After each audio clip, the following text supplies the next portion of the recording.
आज के मुख्य समाचार। लॉटरी की वापसी पर जयराम ठाकुर ने उठाए सवाल। उद्योग मंत्री हर्षवर्धन चौहान बोले, कई राज्य चला रहे लॉटरी। रक्षाबंधन पर महिलाओं को एचआरटीसी की सौगात। पीर ने कहा, मंदिर के संचालन को लेकर बसोली के ग्रामीणों का उग्र प्रदर्शन। नेपाल में आपदा पर सीएम सुक्खू ने जताया दुख। भाजपा विधायक डीएस ठाकुर का सुक्खू सरकार पर हमला। रक्षाबंधन को लेकर सजा नगरोटा बगवा बाजार। अब समाचार विस्तार से। हिमाचल प्रदेश में करीब 2.5 दशक बाद सरकारी लॉटरी को दोबारा शुरू करने के सरकार के फैसले ने राजनीतिक बहस को तेज कर दिया है। पूर्व मुख्यमंत्री एवं नेता प्रतिपक्ष जयराम ठाकुर ने सरकारी लॉटरी की वापसी पर सवाल उठाते हुए कहा कि इस तरह की व्यवस्था का असर केवल सरकारी खजाने तक सीमित नहीं रहता, बल्कि इसका सीधा प्रभाव आम परिवारों पर पड़ सकता है। उन्होंने सरकार से पूछा कि जिस व्यवस्था को वर्षों पहले सामाजिक और आर्थिक नुकसान को देखते हुए बंद किया गया था, उसे दोबारा शुरू करने की जरूरत आखिर क्यों महसूस की गई। जयराम ठाकुर ने अपने बयान में लॉटरी की तुलना नशे की लत से करते हुए कहा कि जिस तरह किसी व्यक्ति को धीरे धीरे नशे की आदत लग जाती है, उसी तरह लॉटरी भी लोगों को अपनी ओर खींच सकती है।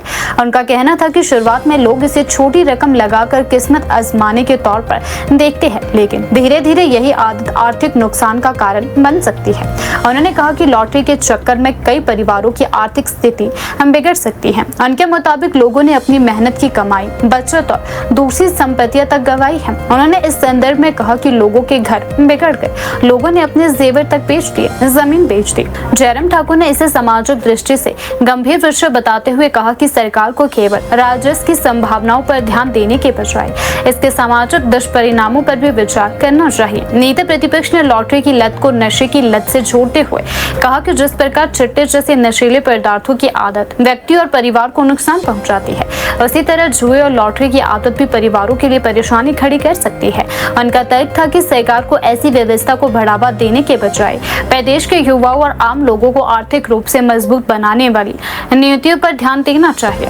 हिमाचल में लॉटरी को लेकर पहले भी सरकारों के स्तर पर रोक लगाई गई थी। उपलब्ध रिपोर्टों के अनुसार तत्कालीन मुख्यमंत्री प्रेम कुमार धूमल के नेतृत्व वाली भाजपा सरकार ने 1999 में राज्य लॉटरी बंद की थी। इसके बाद वीरभद्र सिंह के नेतृत्व वाली कांग्रेस सरकार ने भी 2007 में लॉटरी पर प्रतिबंध लगाया था। विपक्ष का कहना है कि लगातार सरकारों द्वारा इसे बंद करने के पीछे सामाजिक अनुभव और आम लोगों पर पड़ने वाला प्रभाव महत्वपूर्ण कारण रहे हैं। सरकारी लॉटरी को लेकर भाजपा नेताओं ने सरकार से फैसला वापस लेने की मांग भी शुरू कर दी है।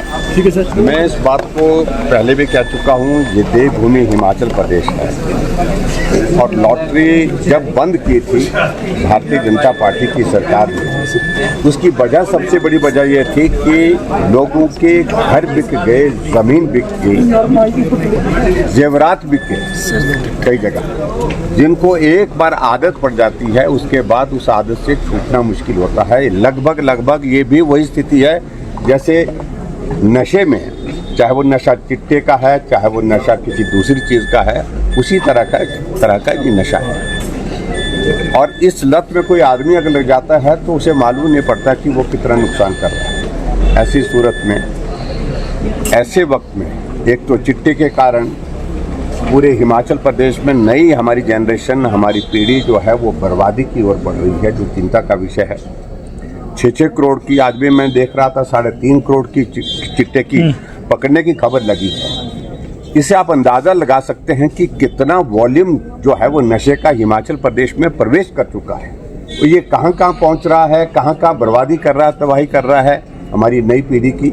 इस सारी चीज़ को लेकर के सरकार को इस पर ध्यान देना चाहिए, ना कि इस वक्त लॉटरी की शुरुआत करके एक नया रास्ता जो है उस तरह से बर्बादी के लिए खोलना चाहिए हिमाचल प्रदेश के लिए। ये चिंता का विषय है और हम भी इस बात के लिए बार बार आग्रह कर रहे हैं कि इसको बंद करना चाहिए। बंद करने की वजह यही थी कि इससे भला नहीं नुकसान होगा। सरकार हवाला दे रही है कि इससे आर्थिक हालात हमारे सुधरेंगे, करीब 100 करोड़ का टारगेट। देखिए, जिसमें मुझे सीधी से बात कहनी है, अगर बात कहनी है, आर्थिक हालात कुछ लोगों के ही सुधरेंगे। और जो लोग इस लॉटरी को जबरदस्ती लाने की यहाँ पर कोशिश कर रहे हैं, उसकी वजह यह है जिस कंपनी को, जिन लोगों को ये लॉटरी दी जा रही है, जिस प्रकार से इसका प्रावधान वो करने की कोशिश कर रहे हैं, उसके पीछे जो है वो सारी बातें आने वाले समय में जांच का विषय बनेगी। विधानसभा में छुट्टी की घोषणा के बाद मुख्यमंत्री सुखविंदर सिंह सुक्खू ने नेपाल में आई प्राकृतिक आपदा पर गहरा दुख जताया। उन्होंने कहा कि नेपाल में भारी बारिश और उससे पैदा हुई आपदा बेहद चिंताजनक है। इस मुश्किल घड़ी में हिमाचल सरकार और प्रदेश की जनता नेपाल के प्रभावित लोगों के साथ खड़ी है। मुख्यमंत्री ने कहा कि नेपाल में आई आपदा की तस्वीरें बेहद दुखद है। उन्होंने संवेदना जताते हुए कहा कि प्राकृतिक आपदाओं का असर किसी एक क्षेत्र या देश तक सीमित नहीं रह गया। जलवायु परिवर्तन के कारण दुनिया के कई हिस्सों में इस तरह की घटनाएं बढ़ रही है और भारत भी इससे अछूता नहीं है। मुख्यमंत्री सुक्खू ने कहा कि वर्ष 2023 और 24 में हिमाचल प्रदेश ने भी इस तरह की भीषण प्राकृतिक आपदाओं का सामना किया है। भारी बारिश, बाढ़ और भूस्खलन ने प्रदेश में बड़े पैमाने पर नुकसान पहुंचाया था। उन्होंने कहा कि हिमाचल के लोगों ने उस दौर में मुश्किल परिस्थितियों का सामना किया और आज जब नेपाल में आपदा आई तो प्रदेश की संवेदनाएं वहां के लोगों के साथ है। सीएम ने कहा कि जलवायु परिवर्तन के कारण मौसम का मिजाज लगातार बदल रहा है। अचानक भारी बारिश, बादल फटना, बाढ़, भूस्खलन जैसी घटनाएं अब पहले की तुलना में ज्यादा देखने को मिल रही है। ऐसे में आपदा प्रबंधन को और अधिक मजबूत करने की जरूरत रहती है। मुख्यमंत्री ने हिमाचल में पिछली आपदाओं से हुए नुकसान के मुआवजे राहत पैकेज को लेकर भी केंद्र सरकार पर निशाना साधा। उन्होंने कहा कि प्रदेश सरकार अब भी केंद्र से करीब 1500 करोड़ रुपए की आर्थिक सहायता मिलने का इंतजार कर रही है। सुक्खू ने कहा कि प्राकृतिक आपदा के बाद हिमाचल को बड़े पैमाने पर नुकसान हुआ था और सरकार ने प्रभावित क्षेत्रों में राहत एवं पुनर्वास का कार्य किया। राज्य सरकार ने केंद्र के समक्ष आर्थिक मदद की मांग रखी, लेकिन अभी तक अपेक्षित धनराशि मिलने का इंतजार जारी है। उन्होंने सवाल उठाया कि केंद्र से यह पैसा आखिर कब आएगा। मुख्यमंत्री ने कहा कि आपदा के समय राज्य सरकार को राहत और पुनर्निर्माण के लिए तत्काल संसाधनों की जरूरत होती है। ऐसे में केंद्र से लंबित सहायता राशि जल्द जारी होनी चाहिए। मुख्यमंत्री सुखविंदर सिंह सुक्खू ने रक्षाबंधन के पर्व को लेकर पूरे हिमाचल प्रदेश में छुट्टी की घोषणा की। उन्होंने बताया कि पर्व के अवसर पर प्रदेश भर में सरकारी स्कूल, सरकारी दफ्तर, अन्य सरकारी संस्थानों में अवकाश रहेगा। उन्होंने कहा कि रक्षाबंधन भाई बहन के प्रेम और विश्वास का पर्व है और प्रदेश सरकार इस अवसर पर कर्मचारियों तथा आम जनता को त्योहार मनाने के लिए अवकाश देने का निर्णय किया गया है।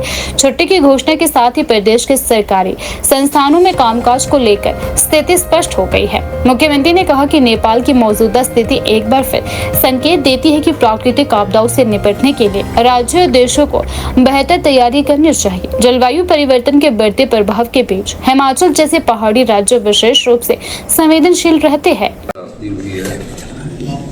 बहुत बड़ा प्रलय आया है। मेरा कान ढक गया है। सूत्रों के मुताबिक जो खबर मिली है 133 भारतीय नागरिक उसमें लापता पाए गए हैं। मुझे ये ज्ञान नहीं है कि इसमें कोई हिमाचल का कोई नागरिक उसमें से लापता है, क्योंकि अभी मुझे कोई सूचना केंद्र सरकार की ओर से प्राप्त नहीं हुई है। पर यह बहुत बड़ी क्लाइमेट चेंज का असर है। हमने 2023-24 में इस प्रकार की त्रासदी को सहा, 2025-26 की त्रासदी को सहा। मैंने उस समय भी कहा था कि क्लाइमेट चेंज के कारण हमारा जो वातावरण है वो थोड़ा बदल रहा है।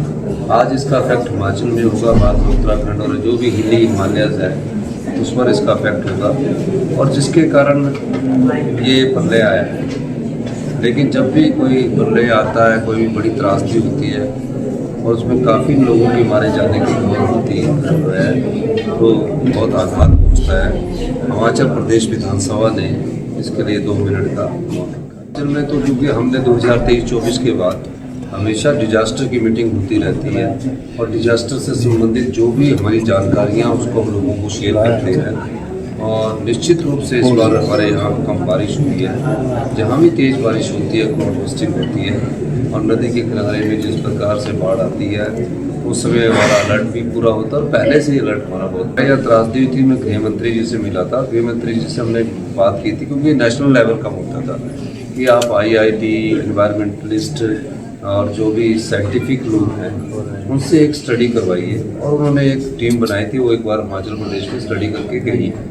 उसके क्या आगे रिजल्ट्स आए वो तो नहीं पता, लेकिन हम अपने अनुभव से कह सकते हैं कि जो क्लाउड बस्टिंग हो रही है उसका मेन कारण क्लाइमेट चेंज है और क्लाइमेट चेंज के कारण इसका इतना बड़ा नुकसान होता है।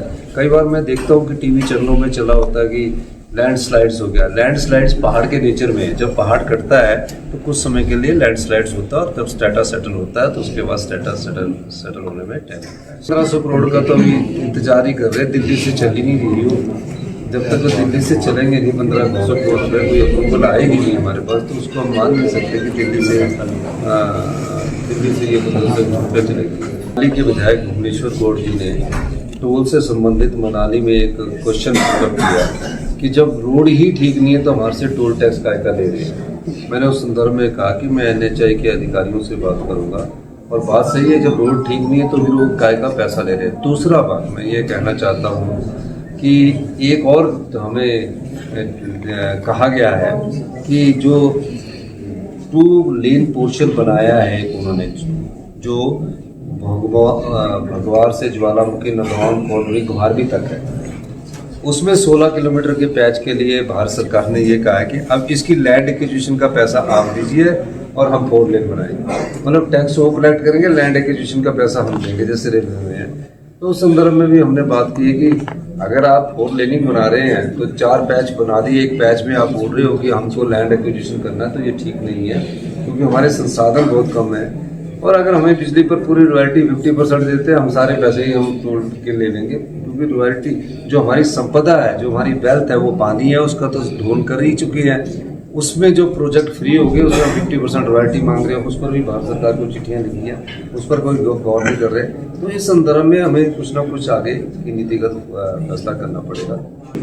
देखिए, हमेशा बहनों को छुट्टी होती थी, बेटियाँ को छुट्टी होती थी, तो मैं आज जा रहा था तो उसमें ये लगा कि जिन भाइयों के पास रक्षाबंधन के लिए बहन ने जाना है, और भाई अगर दफ्तर में गया तो पूरा दिन इंतजार करेंगे, और जो बहनें हैं वो बेचारी सुबह सुबह तैयार होकर भाई को राखी बांधने जाएंगे। तो इस त्यौहार की महत्वता को सोचते हुए और इस त्यौहार की बारे में सोचते हुए हमने कहा कि भाई बंधन होता है, रक्षाबंधन के साथ भाई बंधन की भाई का तो के बहन अपने भाई को राखी बांध सके, और भाई जो उसके साथ प्रोमिस करता है और जो उसके साथ अपना भावनात्मक रिश्ता होता है, उसका जो निर्वाह करता है उसका निर्वाह करे। Thank you. रक्षाबंधन के पावन अवसर पर हिमाचल पथ परिवहन निगम HRTC ने प्रदेश की महिलाओं को विशेष सौगात देने का निर्णय लिया है। 28 अगस्त को रक्षाबंधन के दिन महिलाओं को HRTC की बसों में सूर्योदय से लेकर सूर्यास्त तक निःशुल्क यात्रा की सुविधा प्रदान की जाएगी। इस संबंध में जानकारी देते हुए HRTC मंडल धर्मशाला के मंडलीय प्रबंधक DM पंकज चड्ढा ने बताया कि रक्षाबंधन के अवसर पर महिलाओं की सुविधा को ध्यान में रखते हुए यह विशेष व्यवस्था की गई है। उन्होंने कहा कि प्रदेश भर में महिलाएं इस दिन अपने भाइयों से मिलने और पारिवारिक कार्यक्रमों में शामिल होने के लिए यात्रा करती है। ऐसे में HRTC की ओर से मुफ्त यात्रा सुविधा महिलाओं के लिए राहत और सुविधा का कार्य करेगी। पंकज चड्ढा ने बताया कि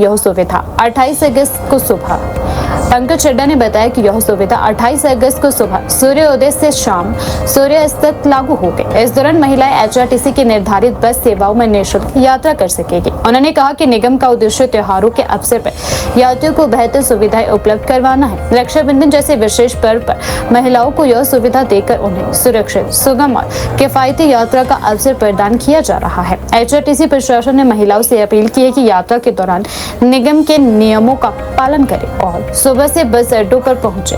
त्योहार के मद्देनजर अतिरिक्त भीड़ को देखते हुए आवश्यकता अनुसार बस सेवाओं में भी बढ़ोतरी की जा सकती है। रक्षाबंधन के अवसर पर HRTC की इस पहल का महिलाओं ने भी स्वागत किया है।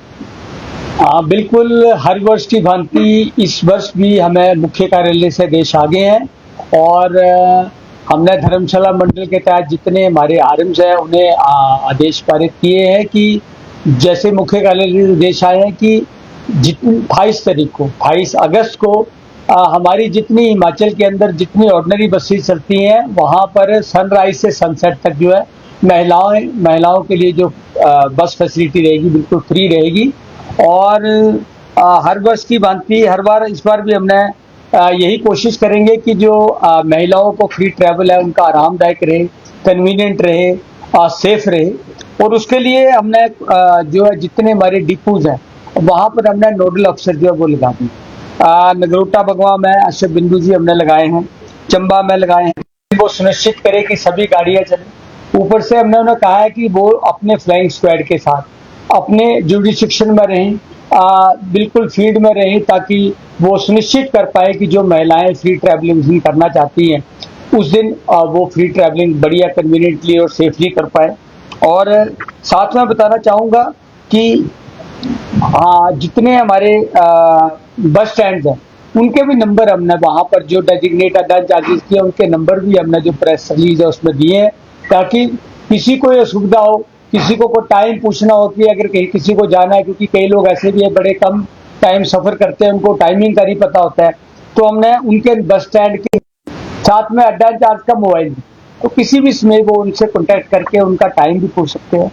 और साथ में ही हमने कोशिश की है, सभी को कहा है कि सुनिश्चित करें कि किसी महिला को कोई असुविधा ना हो। इसके लिए सभी आरएम्स को निर्देश दिए गए हैं कि बढ़िया करके, ताकि जो ये सरकार ने फैसिलिटी फ्री ट्रैवलिंग की दी है वो हर महिला को मिल पाए, और हमारे लोग पूरी सवेरे से लेकर रात तक लेंगे, सनराइज से सनसेट तक, कि किसी महिला को कोई असुविधा ना हो। साथ में ही मैं खुद भी अपने फ्लाइंग स्क्वाड के साथ जो है फील्ड में रहूँगा। साथ में मैंने अपना नंबर भी दिया है, ताकि किसी महिला को कोई जरूरत हो, कहीं असुविधा हो, कहीं पता लगे कहीं प्रॉब्लम आ रही है, तो हम लोग इमीडिएटली उसको रिस्पॉन्ड बैक करें, ताकि बढ़िया से बढ़िया जो ये गवर्नमेंट ने फैसिलिटी दी है विद इन स्टेट सभी ऑर्डिनरी बेसिस में राखी वाले दिन हम उसको सुनिश्चित कर पाए।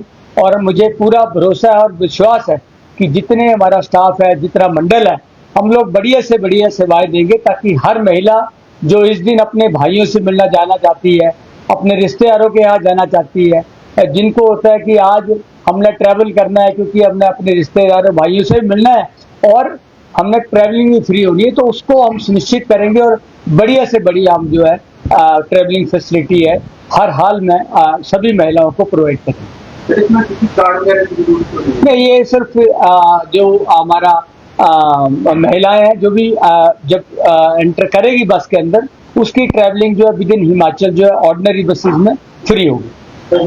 हिमाचल प्रदेश में करीब 2.5 दशक बाद सरकारी लॉटरी की वापसी को लेकर सियासत लगातार तेज हो जा रही है। सरकार ने पेपर और ऑनलाइन लॉटरी की बिक्री के लिए सोल सेलिंग एजेंट नियुक्त करने की प्रक्रिया शुरू कर दी है। इसी बीच उद्योग मंत्री हर्षवर्धन चौहान ने सरकार के फैसले का बचाव करते हुए कहा कि देश के कई राज्य पहले से ही लॉटरी चला रहे हैं और इसी को देखते हुए हिमाचल में भी दोबारा लॉटरी शुरू करने का विचार किया गया है। हर्षवर्धन चौहान ने कहा कि लॉटरी शुरू करने से पहले सरकार ने इसके विभिन्न पहलुओं और नियमों पर विचार किया है। उन्होंने कहा कि कई राज्यों में लॉटरी व्यवस्था चल रही है और वहां से सरकार को राजस्व भी प्राप्त हुआ है। ऐसे में हिमाचल प्रदेश ने यह सोचकर लॉटरी व्यवस्था को दोबारा शुरू करने का निर्णय लिया है। उन्होंने बताया कि सरकार की ओर से पहले भी कहा गया था कि लॉटरी व्यवस्था को लेकर दूसरे राज्यों के मॉडल का अध्ययन किया जाएगा, खासतौर पर उन राज्यों में लॉटरी से मिलने वाले राजस्व और वहां लागू व्यवस्थाओं को भी देखा जा रहा है। विधानसभा में मुख्यमंत्री सुखविंदर सिंह सुक्खू ने कहा कि राज्यों में लॉटरी शुरू करने पर विचार राजस्व बढ़ाने और दूसरे राज्यों की लॉटरी की अवैध बिक्री को रोकने के उद्देश्य से भी किया जा रहा है। हिमाचल प्रदेश लंबे समय से वित्तीय दबाव का भी सामना कर रहा है। ऐसे में सरकार अतिरिक्त राजस्व जुटाने के विकल्प की तलाश रही है। सरकार का कहना है कि लॉटरी को नियमों और निगरानी के तहत संचालित किया जाएगा। मुख्यमंत्री सुखविंदर सिंह सुक्खू ने भी विधानसभा में कहा है कि राज्य में दूसरे राज्यों की लॉटरी की अवैध बिक्री भी होती है और सरकार की सोच है कि नियंत्रित व्यवस्था के जरिए राजस्व हासिल करने के साथ साथ अवैध बिक्री पर भी अंकुश लगाया जा सकेगा। हर्षवर्धन चौहान के बयान से साफ है कि सरकार अपने फैसले के पक्ष में है और इसका मानना है कि जब देश के कई राज्य लॉटरी व्यवस्था चला रहे हैं तो हिमाचल भी तय नियमों और सरकारी निगरानी के साथ इसे संचालित कर सकता है। और बहुत सारे पहलुओं पे हमने जो है गौर किया था कि भी हम रेवेन्यू कहाँ से जनरेट कर सकते हैं। उसमें एक ऑप्शन ये लॉटरी वाला भी आया था, क्योंकि ये बात भी ठीक है कि हिमाचल प्रदेश के जो लोग हैं जो लॉटरी खेलते हैं वो और स्टेटों की लॉटरी भी ले रहे हैं, और असम है और केरला है, ये बहुत सारे स्टेट्स हैं, पंजाब है, पंजाब शायद 100 करोड़ रुपए कमा रहा है लॉटरी। तो हमने भी ये उचित समझा कि हिमाचल प्रदेश में भी जो दोबारा से लॉटरी का छूट जाए और उसके पैरामीटर्स जो हैं वो हमने तय किए हैं। जो वो लॉटरी होती है ना, सिंगल लाइन वाली लॉटरी है जो रोज खुलती है, वो नहीं खुलेगी, वो नहीं होगी। उसमें जो लॉटरी होगी कि बम्पर या 3-4 टाइप की लॉटरीज है, उसमें कि पूरा जो नॉर्म्स है वो हमने बनाए स्टार्ट किया जाएगा। और अभी एक्सपेक्टेड ये है कि जो रेवेन्यू है वो हमने एक्सपेक्ट किया अराउंड अबाउट 10 करोड़ जो है वो सालाना हमको आएगा और आने वाले समय में जैसे और चीज़ें इम्प्रूव होगी तो 100-150 करोड़ तक में लॉटरी से हिमाचल जैसे है ना, देखो बूंद बूंद से घड़ा बढ़ता है। अगर हम ये सोचेंगे 1 लाख हिमाचल प्रदेश को 1000 करोड़ या 2000 करोड़ कहीं से आएंगे तभी संभव है। हिमाचल प्रदेश छोटा स्टेट है और हमारी पॉपुलेशन भी बहुत छोटी है, इकोनॉमिकल एक्टिविटीज़ भी हमारी बहुत लिमिटेड है, तो हमको हर पहलू को देख करके जो है वो करना पड़ेगा। अब जो ये आप जुए की बात कर रहे हो, ये जो लॉटरी खेल रहे हैं, हिमाचल ने 20 साल से लॉटरियाँ बंद की हैं, तो क्या जो लॉटरी खेल रहे हैं वो कब लॉटरी खेलने नहीं गया?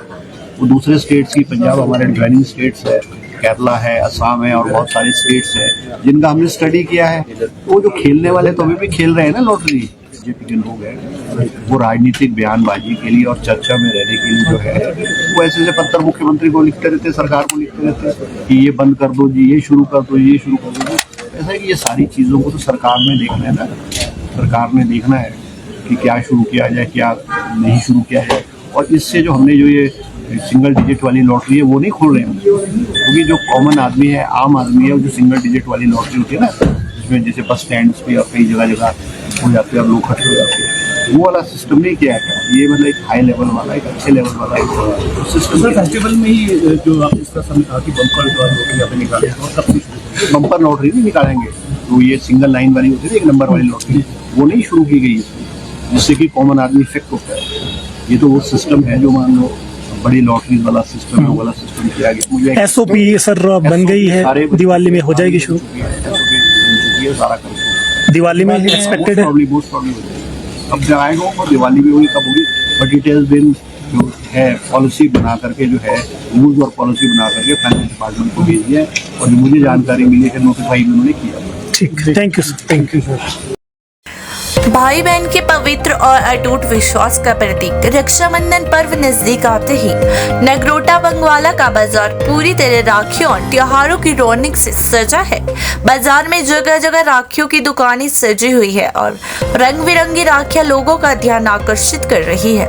त्योहार को लेकर बाजार में भी चल रहे चहल पहल बढ़ गई है और बड़ी संख्या में महिलाओं व युवतियां अपने भाई के लिए राखियां खरीदने पहुंच रही हैं।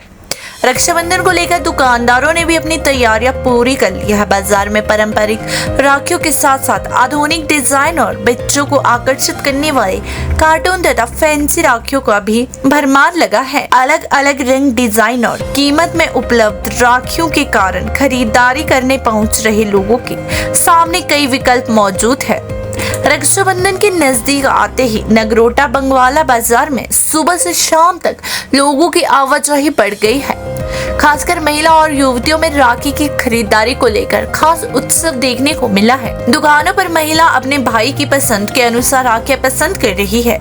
बाजार में पारंपरिक धागों वाली राखी से लेकर मोती, रुद्राक्ष, स्टोन और आकर्षक सजावट वाली राखियां उपलब्ध है। इस बार बाजार में फैंसी और डिजाइनदार राखियों की मांग अधिक देखने को मिल रही है। खासतौर पर युवतियां और छोटी बच्चियां आधुनिक डिजाइन वाली राखी को पसंद कर रही है। मोती और स्टोन से सजी राखियों के अलावा आकर्षक पैकेट में आने वाली राखियां भी लोगों को पसंद आ रही है। रक्षाबंधन के चलते नगरोटा बंगवाला के व्यापारी के चेहरे पर भी रौनक देखने को मिल रही है। दुकानदारों को उम्मीद है कि त्योहार के दौरान बाजार में खरीदारी बढ़ेगी और कारोबार को भी गति मिलेगी।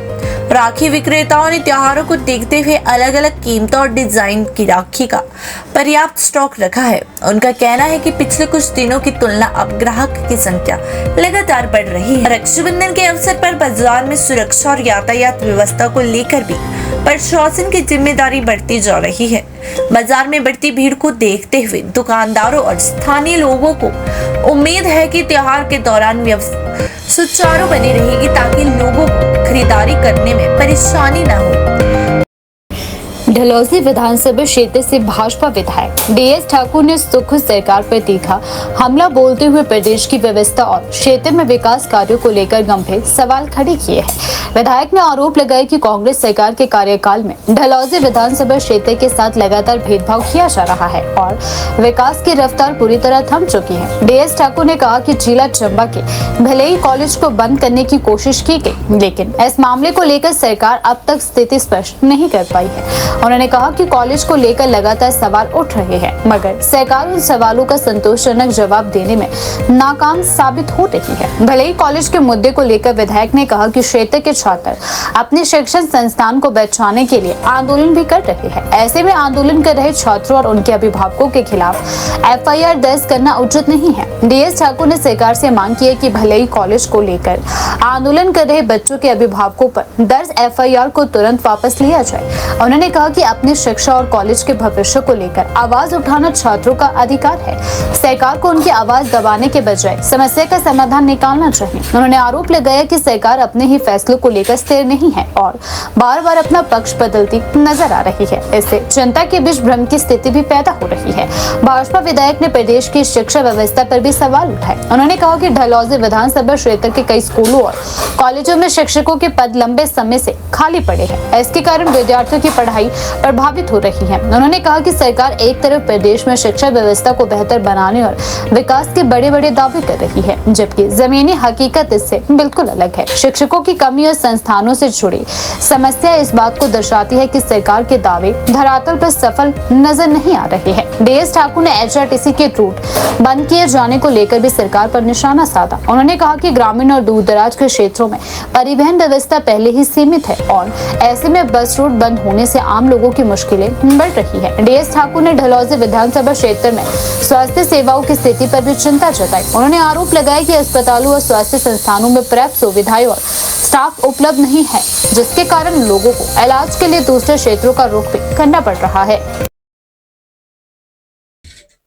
भले ही कॉलेज का जो हमारा बंद कर दिया गया बीच में ही, तो हमने विधानसभा सत्र में भी लगाया हुआ था प्रश्न, तो शिक्षा मंत्री का संतोषजनक जवाब नहीं मिला कि वहाँ बच्चे कम थे इसलिए हमने बंद कर दिया। भाई बच्चे कम थे तो बंद कर दिया, उसके बाद नोटिफाई कर दिया। नोटिफाई तब किया जब बच्चों के माता पिता और बच्चों ने धरना दिया वहाँ, और उसके बाद सरकार ने 6 लोगों पे FIR करवा दी, 16 लोगों पे। तो मैंने पूछा शिक्षा मंत्री जी ऐसा क्यों कर रहे हो आप, डलहौजी से शिक्षा से खिलवाड़ क्यों कर रहे हैं? डलहौजी कॉलेज हमारे 4 कॉलेज हैं, उसमें कॉलेजों में शिक्षक नहीं है तो बच्चे कैसे एडमिशन लेंगे? और सरकार एक तरफ से कह रही है कि इतने कॉलेज में बच्चे होंगे तो हम नोटिफाई रखेंगे, नहीं तो डी नोटिफाई कर देंगे। पर सरकार खुद ही शिक्षक ना भेज के उन कॉलेजों को बंद कराने के उस पर डटी हुई है। तो हमने शिक्षा मंत्री महोदय से कहा कि 16 लोगों के ऊपर जो FIR हुई है वो सरकार कैंसिल करे, क्योंकि उनकी बच्चों की कोई गलती नहीं है, उनके माता पिता की कोई गलती नहीं है। अब उन्होंने नोटिफाई कर दिया है और शिक्षक कोई भी नहीं है वहाँ पे, बच्चे कैसे एडमिशन लें? इस तरह से ही हमारी विधानसभा क्षेत्र में जैसे सड़क, स्वास्थ्य, शिक्षा और बिजली के हमारे विधानसभा सत्र में भी प्रश्न लगे थे। कुछ के तो हमने जवाब दिए विधानसभा के अंदर, पूछे भी, और कुछ नहीं लगे क्योंकि बारी नहीं आती है। तो आपके माध्यम से मैं सरकार तक ये आवाज़ भी पहुंचाना चाहूँगा कि हमारे शिक्षा के क्षेत्र में हम सलोनी की बात करें या हम बझोतरा की बात करें या हम सुंडला की बात करें, जो +2 स्कूल हैं वहाँ शिक्षक नहीं है। अगर साइंस क्लास की अनुमति है तो वहाँ साइंस के अध्यापक नहीं है, तो बच्चे तो ऑटोमेटिकली दूसरे स्कूलों में जाएंगे। तो ये सरकार को इसकी व्यवस्था करना चाहिए। एक तरफ सरकार कहती है कि हम शिक्षा के स्तर पे हम 6 नंबर पे हैं, पर हमारा जो क्षेत्र है डलहौजी विधानसभा, उसकी बात करूं मैं, कॉलेज की बात करूं या हम +2 स्कूल की बात करें या प्राइमरी स्कूल की बात, मतलब सैकड़ों पद खाली पड़े हुए हैं। तो सरकार से आपके माध्यम से हम सरकार तक ये बात पहुंचाना चाहूँगा मैं कि भाई जो जहाँ पे बच्चे संख्या पूरी है वहाँ तो टीचर आप दीजिए ताकि बच्चे कंटिन्यू वहाँ अपनी पढ़ाई करें।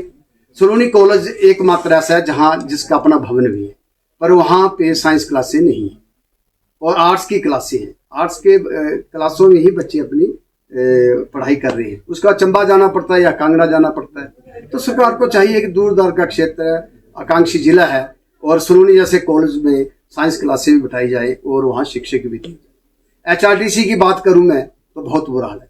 हमारे तो दर्जनों रूट बंद कर दिए गए क्योंकि HRTC की पुरानी बसेज हैं और या तो टायर नहीं है या स्पेयर पार्ट नहीं है, जगह जगह खड़ी हो जाती हैं, तो वो रूट बंद पड़े।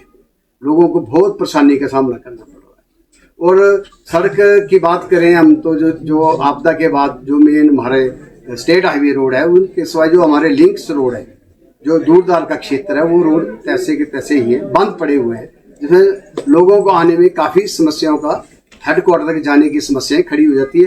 टैक्सी वाले तो वो तो रेट ज़्यादा लेंगे, गरीब आदमी तो पैसे दे नहीं पाएगा। और अगर हम बात करें आपके बिजली विभाग की, तो हमारी विधानसभा क्षेत्र में आपदा के बाद काफ़ी बिजली विभाग की जो समस्याएं बढ़ चुकी हैं, ट्रांसफार्मर उड़ गई थी, लाइनें टूट गई थी। तो केंद्र से अभी 2023 में हमें एक पैकेज मिला था जिला चंबा के लिए 104 करोड़ का, तो उससे हमें 38 करोड़ हमारी विधानसभा क्षेत्र के लिए ट्रांसफार्मर और तारें ठीक करने के लिए दिए गए। जो कंपनी काम कर रही है 2 साल से, उसने अभी तक 25% काम किया हुआ, बिल्कुल धीमी गति से चली है। तो मेरा माननीय मुख्यमंत्री के पास ये विभाग है, उनसे ये निवेदन रहेगा कि उस कंपनी को या तो ब्लैक लिस्ट किया जाए, या अधिकारियों की उसमें अगर लापरवाही तो उनके ऊपर एक्शन लिया जाए, ताकि लोगों को बिजली का भी व्यवस्था ठीक मिले। ट्रांसफार्मर दूरदार का क्षेत्र है, केंद्र तो पैसा दे रहा है, पर प्रदेश सरकार टाइमली उसको खर्च नहीं कर पा रही है। तो ऐसी हमारी विधानसभा क्षेत्र की स्थिति बनी हुई है, जिसके आपके माध्यम से हम सरकार तक ये बात पहुंचाना चाहेंगे कि जो जितने भी सड़क स्वास्थ्य और शिक्षा और बिजली विभाग की जो त्रुटियां हैं, उनको सरकार तुरंत पूरा करे। पेरनीगाह मंदिर के संचालन और प्रबंधन को लेकर विवाद अब खुलकर सड़कों पर आ गया है। मंदिर का संचालन दोबारा बसोली पंचायत को सौंपने की मांग को लेकर पंचायत के सैकड़ों ग्रामीणों ने जिला मुख्यालय पहुंचकर जोरदार धरना प्रदर्शन किया। इस दौरान ग्रामीणों ने प्रशासन की कार्य प्रणाली पर सवाल उठाते हुए मंदिर प्रबंधन को लेकर अपनी नाराजगी जाहिर की है। प्रदर्शन कर रहे ग्रामीणों का कहना है कि पेरनीगाह मंदिर से पंचायत और स्थानीय ग्रामीणों का लंबे समय से जुड़ाव रहा है। ऐसे में मंदिर के संचालन और प्रबंधन से पंचायत अलग किए जाने को लेकर ग्रामीणों में रोष है। उन्होंने मांग उठाई कि मंदिर का संचालन और व्यवस्था दोबारा पंचायत को सौंपी जाए, ताकि स्थानीय लोगों की भूमिका और अधिकार सुनिश्चित हो सके। अपनी मांग को लेकर बसोली पंचायत के सैकड़ों ग्रामीण जिला मुख्यालय पहुंचे और सड़कों पर उतर आए। ग्रामीणों ने धरना प्रदर्शन करते हुए प्रशासन से मामले में हस्तक्षेप करने और मंदिर के संचालन को पंचायत को वापस सौंपने की मांग उठाई। ग्रामीणों ने स्पष्ट किया कि उनका आंदोलन किसी विवाद को बढ़ाने या किसी व्यक्ति विशेष के खिलाफ माहौल बनाने के लिए नहीं है। उनका कहना है कि यह आंदोलन अपने हक और अधिकार की मांग को लेकर किया जा रहा है। ग्रामीणों ने 2 टूक शब्दों में कहा कि जब तक मंदिर का संचालन पंचायत को वापस नहीं मिलता, तब तक उनका आंदोलन जारी रहेगा। प्रदर्शन के दौरान ग्रामीणों ने प्रशासन की कार्य प्रणाली पर भी सवाल उठाए। उन्होंने आरोप लगाया कि मंदिर के संचालन को लेकर स्थानीय पंचायत और ग्रामीणों की मांग को गंभीरता से नहीं लिया जा रहा। ग्रामीणों ने मांग की है कि प्रशासन पूरे मामले की निष्पक्षता के साथ जांच करे और स्थानीय लोगों की बात को सुने। ग्रामीणों ने कहा कि मंदिर क्षेत्र की व्यवस्था और संचालन से जुड़े फैसलों में स्थानीय पंचायत की भूमिका महत्वपूर्ण होनी चाहिए। उनका कहना है कि वर्षों से इस धार्मिक स्थल से जुड़े स्थानीय लोगों की भावनाओं और अधिकारों को नजरअंदाज नहीं किया जाना चाहिए। ग्रामीणों ने मंदिर संचालन के विवाद को लेकर पूर्व विधायक की भूमिका पर भी सवाल उठाए। प्रदर्शनकारियों ने कहा कि पूरे मामले में जिन लोगों की भूमिका रही है, उनकी भी स्थिति स्पष्ट होनी चाहिए। हालांकि ग्रामीणों ने साफ किया कि उनका आंदोलन किसी राजनीतिक विवाद को जन्म देने के लिए नहीं, बल्कि पंचायत के अधिकार को वापस दिलाने के लिए है।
में